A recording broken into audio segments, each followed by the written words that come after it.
Saudara-saudara, jumpa lagi dalam renungan hari ini. Dan mari kita sebelum membaca Alkitab, kita berdoa bersama-sama minta pertolongan Roh Kudus. Mari berdoa. Bapa yang baik, kami bersyukur karena Engkau terus-menerus memberikan kepada kami pimpinan-Mu dalam hari-hari kami. Dan saat ini kami boleh mendengarkan lagi firman Tuhan. Mohon Tuhan, Engkau saja yang menguasai hamba-Mu yang lemah ini, dan juga setiap kami dalam ketidakberdayaan kami. Namun kami semua terus-menerus mau terbuka pada karya firman Tuhan yang terjadi dalam kehidupan kami. Kami berdoa ya Bapa, di dalam nama Tuhan Yesus Kristus, Juru Selamat kami. Amin. Nah, Bapak Ibu, saudara-saudaraku yang saya kasih dalam Tuhan Yesus Kristus, bacaan firman Tuhan hari ini diambil dari kitab Injil Matius pasal 15, mulai ayat 32 sampai ayat 39. Demikian bunyinya. Lalu Yesus memanggil murid-muridnya dan berkata, "Hatiku tergerak oleh belas kasihan kepada orang banyak itu. Sudah 3 hari mereka mengikuti aku dan mereka tidak mempunyai makanan. Aku tidak mau menyuruh mereka pulang dengan lapar. Nanti mereka pingsan di jalan." Kata murid-muridnya kepadanya, "Bagaimana di tempat sunyi ini kita mendapat roti untuk mengenyangkan orang banyak yang begitu besar jumlahnya?" Kata Yesus kepada mereka, "Berapa roti ada padamu?" 7, jawab mereka. "Dan ada lagi beberapa ikan kecil." Lalu Yesus menyuruh orang banyak itu duduk di tanah. Sudah itu, Ia mengambil 7 roti dan ikan-ikan itu, mengucap syukur, memecah-mecahkannya dan memberikannya kepada murid-muridnya. Lalu murid-muridnya memberikannya pula kepada orang banyak. Dan mereka semuanya makan sampai kenyang. Kemudian orang mengumpulkan potongan-potongan roti yang sisa 7 bakul penuh. Yang ikut makan ialah 4.000 laki-laki, tidak termasuk perempuan dan anak-anak. Lalu Yesus menyuruh orang banyak itu pulang. Ia naik perahu dan bertolak ke daerah Magadan. Demikianlah firman Tuhan. Berbahagialah tiap kita yang suka merenungkannya dan yang memelihara dalam kehidupan kita sehari-hari. Bapak Ibu, saudara-saudaraku, dan anak-anakku semua, bagaimana saudara-saudaraku semua mengawali hari ini? Apakah saudara-saudara merasa kuat dan bersemangat? Kuat dan bersemangat itu menurut saya sangat penting dalam mengisi setiap hari yang kita jalani. Apa yang saudara lakukan setiap bangun tidur? Beberapa saudara mungkin ketika membuka mata langsung teringat tugas hari ini. Langsung ingat bahwa ada tugas yang harus dikerjakan, yang harus segera dilanjutkan. Langsung ingat bahwa harus masak untuk makan hari ini. Langsung ingat harus mengerjakan ini, harus mengerjakan itu. Saudara-saudaraku, kesibukan seperti itu seringkali membuat kita demikian lelah. Dan bahkan mengikis tidak hanya fisik, terlebih lagi mental. Mengapa saudara-saudara itu terjadi? Karena semua orang butuh beristirahat. Lalu kemudian beberapa saudara mungkin berkata, "Saya cukup beristirahat. Saya sudah duduk, saya sudah tidur, atau saya sudah tamasya, dan lain-lain. Tetapi kemudian berkata lagi, mengapa ya saya masih sering merasa kelelahan dalam menjalani kehidupan ini? Bapak Ibu, saudara-saudaraku dan anak-anakku sekalian, kelelahan seperti yang telah saya sebutkan tadi adalah kelelahan yang tidak akan hilang sebelum kita menemukan bahwa apa yang kita lakukan adalah sesuatu yang berharga dan berhasil. Berapa orang kemudian berkata, ya, jika demikian maka saya tidak akan pernah mengalami kebebasan dari kelelahan. Karena apa? Karena setiap hari ada saja kerjaan yang baru yang harus dicapai, yang harus dikerjakan, yang harus dihasilkan. Saudara-saudaraku, bisakah saudara membayangkan bahwa Tuhan Yesus pun mengalami apa yang saudara-saudara alami? Saudara-saudara, setiap hari ia terus-menerus diikuti banyak orang, tidak berhenti. Mau ke sana orang datang, ke sini orang datang. Dan hari itu Tuhan Yesus terus diikuti, padahal sudah 3 hari lamanya terus-menerus. Dan saudara-saudaraku, dalam kelelahan ia masih memperhatikan orang lain, yaitu mereka yang terus mengikutinya. Dan Tuhan Yesus ingin memberi. Karena apa, saudara-saudaraku? Karena ia membayangkan bahwa mereka itu seperti dirinya yang bisa juga kelelahan dan kelaparan sebagai manusia.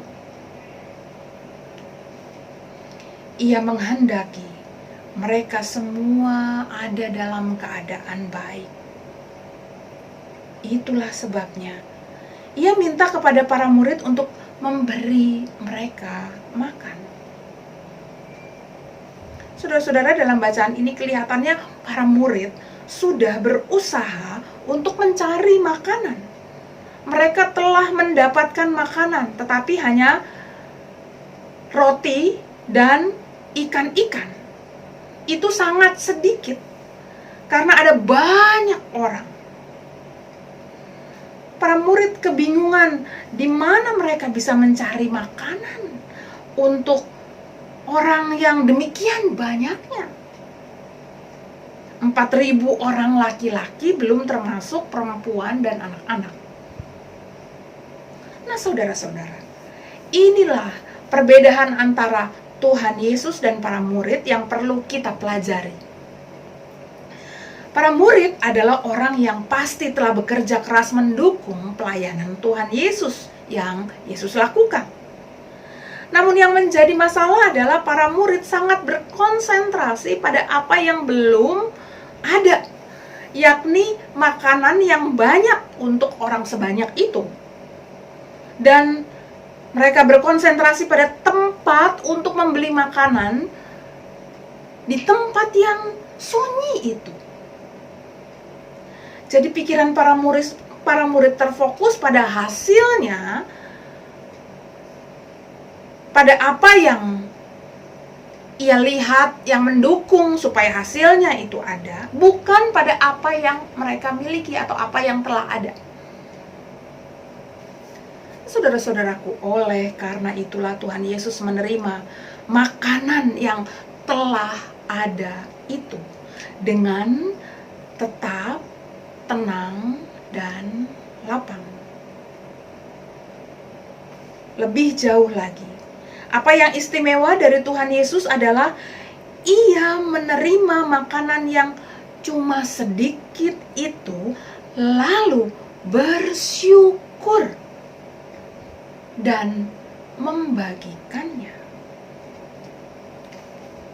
Nah, saudara-saudaraku, Berapa sering kita bangun pagi dengan menggerundel dibanding mengucap syukur? Atau berapa kali kita kecewa karena sesuatu yang tidak berjalan sesuai dengan kemauan kita? Atau lanjutannya, apakah malah suka mencari-cari kesalahan orang lain di balik keinginan yang tidak terpenuhi? Apakah kita suka marah karena orang lain atau sesuatu tidak berjalan sesuai dengan hitung-hitungan kita? Nah, saudara-saudara, di sanalah sumber dari ketidakbijaksanaan kita, sehingga tidak bisa memiliki atau membawa kebaikan dan damai bagi diri kita sendiri, apalagi bagi orang lain. Bapak, Ibu, saudara-saudaraku dan anak-anakku semua, kemauan dan kemampuan untuk bersyukur dalam kehidupan kita, jika kita bandingkan dengan kisah Alkitab yang kita baca tadi ini, maka kemampuan bersyukur itu menjadi begitu penting. Jika seorang bersyukur, maka dirinya sedang diajak untuk melihat apa yang baik dari apa yang telah ada, yang telah dialaminya, diterimanya, dan yang terus baik yang ia dapat lakukan.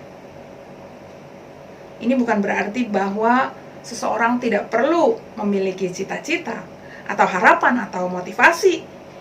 Namun apakah saudara, yang itu semua membuat kita malah jadi lelah, marah, dan kecewa dan khawatir? Nah, oleh karena itu dibutuhkanlah kemampuan untuk mensyukuri apa yang indah dan apa yang baik yang telah ia terima dari Tuhan. Bukankah Tuhan telah memberi kepada kita melalui anak-anak, melalui suami atau melalui istri, atau ada orang-orang di sekitar kita, dan bahkan kita juga perlu bersyukur dan berterima kasih pada diri kita sendiri atas kekuatan, atas kemampuan yang Tuhan masih berikan pada kita. Dengan bersyukur, kita jadi melihat bahwa banyak dalam hidup ini yang demikian berharga.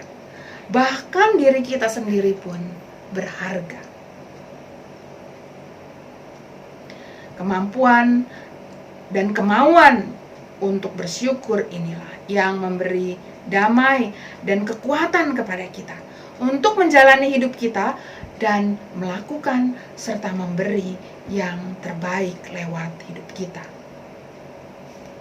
Saudara-saudaraku, dengan bersyukur kita mengalami damai dan kekuatan.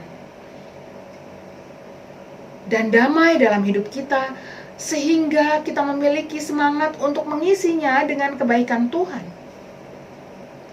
Bapak, Ibu, saudara-saudaraku dan anak-anakku semua, mari kita menjadi seperti Tuhan Yesus yang suka bersyukur. Mari awali pagi kita dengan bersyukur. Mari kita kerjakan tugas kita dengan bersyukur. Dan biarlah kita menyerahkan segala sesuatu yang menjadi perkara yang Tuhan kerjakan itu kepada Tuhan, yang seharusnya menjadi bagian Tuhan, Tuhan kerjakan. Dengan bersyukur, kita akan mengawali dan mengisi hidup kita. Dengan bersyukur, kita akan melihat dan membawa kebaikan bagi sesama kita. Dengan bersyukur, kita akan melihat diri kita sebagai orang yang Tuhan kasihi. Nah, saudara-saudaraku, jadi jangan lupa, awali segala sesuatu dengan bersyukur. Kiranya Tuhan menolong Bapak, Ibu, saudara-saudara dan saya dalam kehidupan sehari-hari. Amin.